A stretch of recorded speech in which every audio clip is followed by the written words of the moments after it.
இதுக்கு பிரியாணி பண்ண போகிறோம். 1.5 கிலோ அரிசி போட போகிறோம். வெங்காயம் ஒரு 150 கிராம் எடுத்தாச்சு. வெள்ளைப்பூண்டு ஒரு 150 கிராம் எடுத்தாச்சு. பெரிய வெங்காயத்தை நல்லா கழுவிட்டு குண்டு குண்டாக நறுக்கி வச்சுக்குவோம். கறி பார்த்திங்கன்னா ஒரு 1.5 கிலோ கறி வாங்கியாச்சு. சரிக்கு சரி போடுறோம்.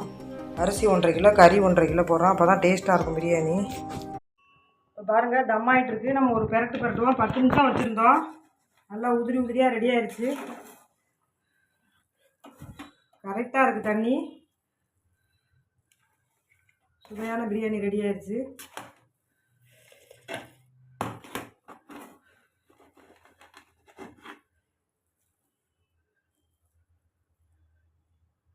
தம் ஆயிடுச்சு. ஆன் பண்ண என்னம்மா பிரியாணி பண்ணுறாங்க. ஆன் பண்ணு. சரிங்களா? இப்போ அப்படியே நம்ம இறக்க போகும்போது நெய் கொஞ்சம் ஊற்றிக்குவோம். டேஸ்ட் இன்னும் தூக்கலாக இருக்கும்.